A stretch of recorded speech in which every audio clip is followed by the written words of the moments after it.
What if the front office in Allen Park just took the kind of swing that changes what January feels like in Detroit louder, colder, meaner for the other guy? What if the move we kept telling ourselves was impossible suddenly had a path, a price, and a purpose? And what if the locker room already felt the tremor before the rest of the league caught up? Something real shifted after that statement win. Calls weren't just checking in. They were targeted. A need long known, finally treated like it is a championship lever, not a wish list item. You know the kind of move I'm talking about. The one that makes offensive coordinators rip up Wednesday's script. The one that turns 3rd and 7 into a punting down before the ball is even snapped. Here's the promise to you today. We're going to walk through what lit the fuse. Why the timeline is right now. How the fit works on the field and in this culture. What the cost could look like without blowing up the future. And what it would mean for a defense that's one piece away from traveling anywhere in January. No fluff, no fairy tales. Real football, real stakes. Welcome back to Lions News Fan Report if you live for straight talk. Film first thinking and honest hype. Hit subscribe, ring the bell. And drop a like so more Detroit diehards find this before the window slams shut. We're here every week with the news that matters and the context to make sense of it. Let's get to work. Start with the obvious. Detroit belongs in the top tier. The tape says it. The scoreboard backs it up. But even great teams carry a soft spot. The pass rush has been productive in bursts, not punishing in waves. Aiden Hutchinson is a tone setter. Al-Quaid Muhammad has been a revelation. And yet you can feel the margin one nagging injury, one bad matchup, and it gets thin fast. That's not panic. That's truth if your standard is the Lombardi. Now pair that with the calendar. The league bends in subtle ways before the deadline. An AFC team with its season tilted by quarterback health becomes more open to asset conversation. A top-tier edge on a deal that isn't forever suddenly becomes a chess piece, not a monument. If you're Detroit, you don't window shop. You move with conviction. Profile the target archetype, elite first step, hands like vice grips, motor that doesn't blink in the fourth quarter, and production that translates regardless of coordinator. The guy who can win the edge by himself and also unlock everyone else tackles inside. Games with stunts, free hitters for the second level. That's not a luxury in January. That's the difference between forcing a hurried throw and watching a drive bleed you out. But you don't chase a splash for the headline. You chase a piece that fits this program. Dan Campbell doesn't roll out a red carpet unless the dude brings grit, professionalism, and hate to lose habits. Aaron Glenn doesn't call it unless the player can live in multiple spots, handle chips, and keep the strain. This staff invests in hard workers who make other hard workers better. There's also the cap truth. Aiden's payday matters. Keeping the offense together matters. Brad Holmes has earned trust by refusing to panic bid. Any move has to thread the needle. Help now. Keep your core intact and don't wreck the next 2 drafts. But hard isn't impossible. Structure exists restructures, roster math. And timing to make a win-now move without lighting the future on fire. So if you've been feeling that hum in the building, you're not wrong.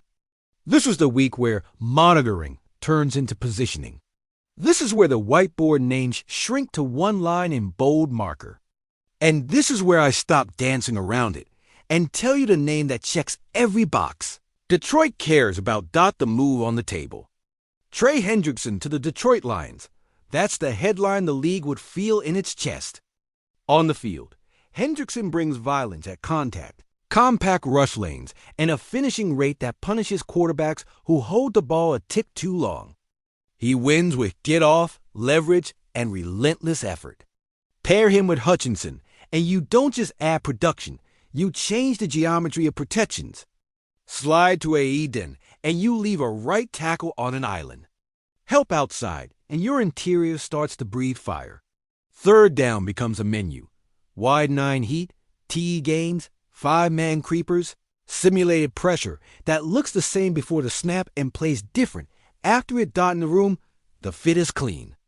Hendrickson's reputation is blue-collar, no shortcuts. That plays in a locker room that counts effort like currency. He's not arriving as a savior. He's joining a choir that already sings in tune. The standard doesn't change. The volume goes up. And for Aaron Glenn, the versatility is candy stack edges. Rotate fresh legs. And let the DBS squeeze routes because the ball is leaving earlier than the quarterback wants. What would it cost? Think in the neighborhood of a day 2 pick and a sweetener. Maybe a conditional that escalates with playoff wins, or a depth player at a position where Detroit can afford it. That's not cheap. That's also not franchise crushing. You're buying playoff pass rush, not a nameplate. On the money side, there are ways to fit the number in-season simple conversion, a late-year proration, and decide the longer view in the spring. If it's a rental with a purpose. If the chemistry booms, you talk again when the market clarifies. Now the football. Picture 3rd and 8 in January. Roof closed, crowd leaning forward. Hutchinson to one side, Hendrickson to the other. A mug to gap threatens the snap count. The center turns. The back scans. The QB cuts the drop short because he feels heat from both edges. This is how you create takeaways without gambling on the back end. This is how you win field position in playoff games where every yard feels like rent money. There are risks, and they're real. He's 30. Mileage matters. You're trading for a premium position at a premium cost, and there's always a chance Cincinnati simply decides to ride it out. You also tighten the snap share for younger rushers who need reps. That's a balance you accept if the goal is rings, not hearts and minds. The window isn't a myth in Detroit anymore. It's open. Moves like this are how you keep it open when the weather turns dark. So, where does it leave us? With a front office that has earned the right to be aggressive, a roster that deserves the help, and a market that finally offers the exact tool you need. Detroit doesn't need a splash. It needs a closer. Hendrickson has been that guy for a long time. I want to hear you on this before the line starts buzzing again. What's your price? Would you send a second and a conditional fourth that bumps to a third with a conference title game berth?